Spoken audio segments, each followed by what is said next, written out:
यह एग्लोनिमा की कुछ वैरायटीज़ हैं जो आपके साथ शेयर कर रही हूँ। देखने में इतनी खूबसूरत लगती हैं कि बरबस ही इनकी तरफ हमारा ध्यान चला जाता है। मैं तो जब भी नर्सरी जाती हूँ तो ऐसे प्लांट्स को देखकर मैं अपने आप को नहीं रोक पाती और कुछ ना कुछ प्लांट्स में खरीद ही लेती हूँ। तो इसकी लीव्स की सुंदरता के कारण ही लोग इसे अपने घरों में रखते हैं। कहने को तो ये इंडोर प्लांट्स है, लेकिन थोड़ी बहुत पार्शियल सनलाइट इसको ज़रूरत होती है, क्योंकि हर प्लांट्स को बढ़ने के लिए थोड़ी बहुत सनलाइट की आवश्यकता होती है। लेकिन विंटर्स में अक्सर ये प्लांट ख़राब हो जाते हैं। तो कुछ बातें ऐसी बताऊंगी जिसको फॉलो करके आप अपने एग्लोनिमा को बचा सकते हैं। नमस्कार दोस्तों, आप सभी का अपने चैनल गार्डन ऑफ ड्रीम्स में हार्दिक स्वागत करती हूँ और उम्मीद करती हूँ कि आप सब ठीक ठाक होंगे और अपने परिवारजनों के साथ स्वस्थ होंगे, मस्त होंगे और अपने गार्डनिंग में एंजॉय कर रहे होंगे।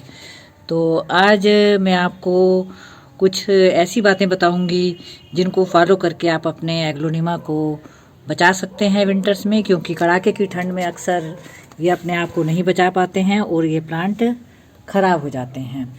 मेरे साथ भी शुरू में ऐसा ही होता था। मेरे भी एक दो बार ये ऐसे प्लांट एग्लोनिमा के विंटर्स में ख़राब हो गए थे, क्योंकि उस समय मुझे इतनी नॉलेज नहीं थी। अब थोड़ी बहुत नॉलेज हो गई है, तो अब ये 3 साल से मेरे पास हैं ये प्लांट और अच्छे से सर्वाइव कर रहे हैं। और आप देख सकते हैं, यदि आप अच्छे से केयर कर लेंगे, थोड़ी सी बातों को मान लेंगे, तो आपके प्लांट भी अच्छे से सर्वाइव करेंगे, क्योंकि इनमें से अपने आप ही बेबी प्लांट बनते रहते हैं और हम एक से अनेक बना लेते हैं। जिसमें से चाइनीज़ एवरग्रीन को मैं कहूँगी कि इसमें से सबसे ज़्यादा बेबी प्लांट बनते हैं और मैंने इसमें से 5-6 प्लांट बना लिए हैं।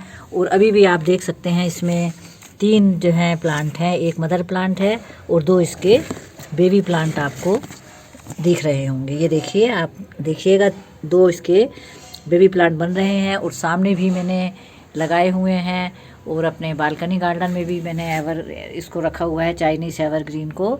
तो ये अच्छे से सर्वाइव हो जाता है, इसमें कोई ज़्यादा परेशानी नहीं आती है। परेशानी आती है तो इस तरीके के एग्लोनिमा में आती है, जिसकी लीव्स इतनी ब्यूटीफुल हैं, इतनी सुंदर लगती हैं देखने में। और एक ये प्लांट है, ये भी बहुत मुश्किल से सर्वाइव करता है विंटर्स में, और लिपस्टिक एग्लोनिमा है, तो इसको भी थोड़ी सी देखभाल की ज़रूरत है। तो आप कुछ बातों का ध्यान रखेंगे तो आपके साथ ये हमेशा बने रहेंगे। तो चलिए देखते हैं वो ऐसी कौन कौन सी बातें हैं। तो सबसे पहले दोस्तों, आपको ध्यान रखना है कंपोस्ट का।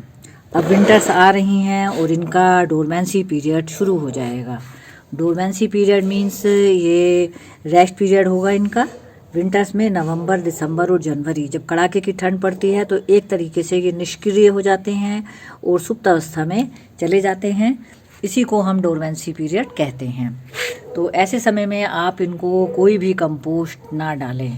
आपने अक्टूबर में डाल दी होगी, सितंबर अक्टूबर में हमें इनको कंपोस्ट देना होता है, और अक्टूबर महीने के बाद यानी कि नवंबर में विंटर्स थोड़ी बहुत शुरू हो जाती हैं।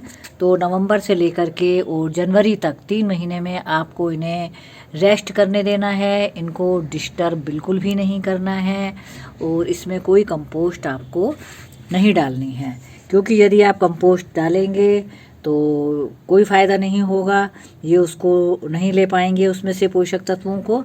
तो इसी वजह से उस समय इनकी ग्रोथ थोड़ी सी स्लो हो जाती है, क्योंकि इसमें इस समय आपको ग्रोथ दिख रही है। अभी तक इसकी ग्रोथ अच्छी हो रही थी, अब थोड़ी बहुत ग्रोथ होगी, लेकिन ज़्यादा ग्रोथ इसकी नहीं होगी।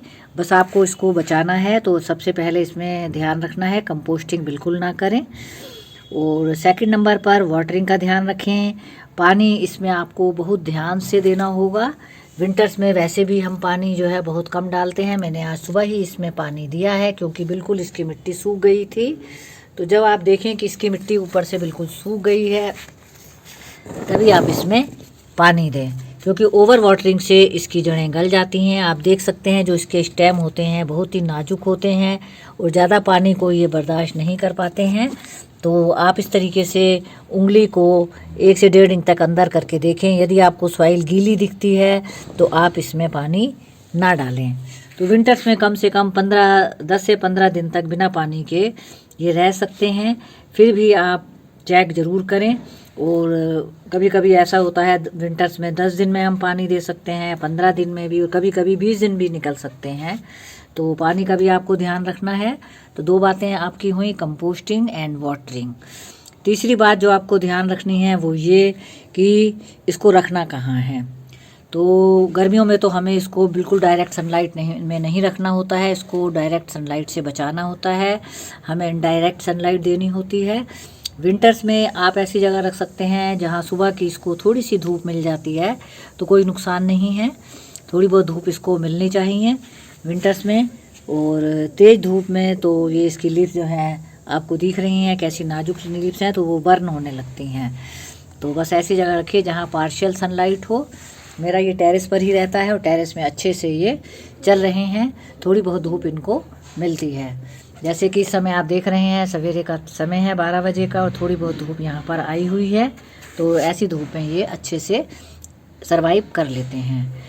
लास्ट और आखिरी बात जो आपको ध्यान रखनी है, सबसे महत्वपूर्ण बात है, वो ये कि आप कोशिश करें विंटर्स में सभी प्लांट्स को आप बिल्कुल मिला कर रखें, ग्रुप बना करके रखें। ऐसे ना रखें कि दूर दूर आपने प्लांट रखे हुए हैं, तो एक तो सब प्लांट में मॉइस्चर बना रहेगा। जैसे कि आप देख रहे हैं मैं विंटर्स में इनको बिल्कुल और ज़्यादा मिला देती हूँ, क्लोज कर देती हूँ। तो विंटर्स में ये प्लांट जो है इकट्ठे रहेंगे तो इनको जो है सर्वाइव करने का अच्छा मौका मिलेगा और ज़्यादा ठंड से भी बचेंगे। तो इन बातों का यदि आप ध्यान रखेंगे 4 टिप्स का, तो आप अपने प्लांट्स को कड़ाके की ठंड में बचा सकते हैं। और फरवरी आते तक ये सक्रिय हो जाता है, एक्टिव हो जाता है, तो फिर से इसमें अच्छी ग्रोथ होने लगेगी। और फरवरी एक ऐसा मंथ है जब हमें फिर से कंपोस्टिंग करनी होती है हर प्लांट्स में।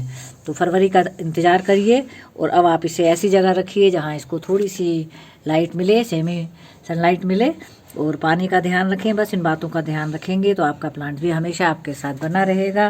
बस इसी के साथ वीडियो समाप्त करती हूँ और उम्मीद करती हूँ कि वीडियो आपको पसंद आया होगा।